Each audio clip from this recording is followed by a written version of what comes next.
next filly we're going to introduce here at Saratoga is hip number 46, and this is another unbridled song that we're looking at. This one is out of a mare by Stormcat, so it's similar blood to the last filly we saw, who was actually sired by Stormcat herself.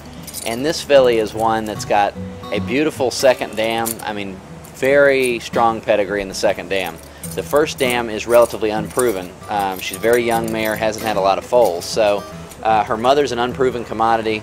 Her sire, Unbridled Song, is very hot right now, but physically is what just knocks people's eyes out. I mean, she is awesome. Of all the horses we've looked at so far, in my opinion, she's the best looking one.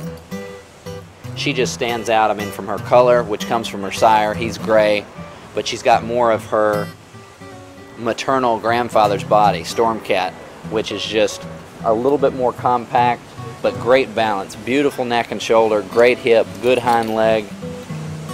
She's very correct, and she just looks racy, which that term for people that aren't in the horse business may sound, you know, they don't know what it means, but it just looks athletic. They look like they can run, and it's just, and she's got this intangible thing where she's just a sweetheart. I mean, she's just got a nice eye, she's a great walker, she's a very, very classy horse. So to me, she's just got all the components. We've talked about strengths and weaknesses of a lot of these different horses we've looked at.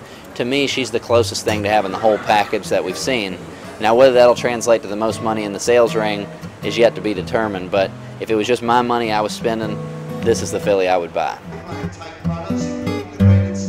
She's got sex appeal. When she comes out, people are just attracted. She's got the gray color, she's got the body, she's got the pedigree, and she's got the demeanor. It's like when a beautiful woman walks in the room and all of a sudden everybody sort of stops what they're doing and takes notice.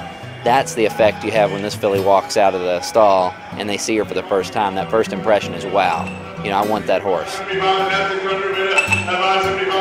And you can't really quantify it or describe it. It's just one of those intangible things that you can't put your finger on. Some people have it and some horses have it, and this horse hasn't. So, you know, and when she walks in there Tuesday night and the lights are on her and she's in the ring and they open it up, you know, there's just going to be a lot of electricity. Now, what this filly will bring, I don't know. She won't be the highest priced filly in the sale, but she's going to sell well beyond what a lot of people would just look at her pedigree and say that's what she's worth.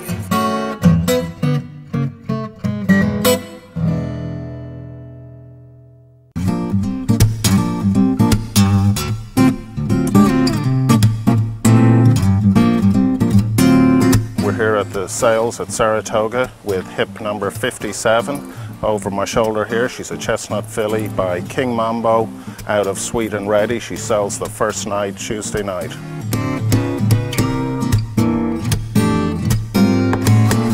Well, first of all, she's the only filly in this whole sale by top stallion King Mambo. King Mambo's a leading international sire, stands at Lane's End Farm in Kentucky. And he's already sire of Russian Rhythm, top filly in Europe. She won the 1,000 guineas last year. El Condor Pasa champion, won the Prix de l'Arc de Triomphe, Lemon Drop Kid. So he's a really exalted stallion. This filly is out of a Grade 2 winner named Sweet and Ready. She's a powerful filly, well made. She's got a lot of scope. She's a good mover, and we feel she's an excellent prospect, and she's being very well received here at the sale.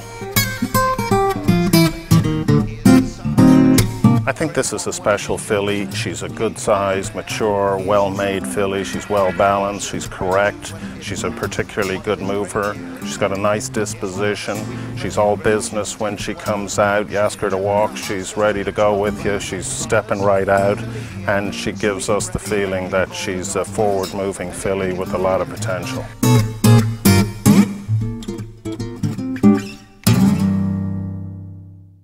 Next, the horse that went for over $1 million. It's very difficult to value a filly like this, but that's up to what the buyers are prepared to give. So the sky's the limit, really. When Fasig-Tipton's August 2004 yearling sale continues.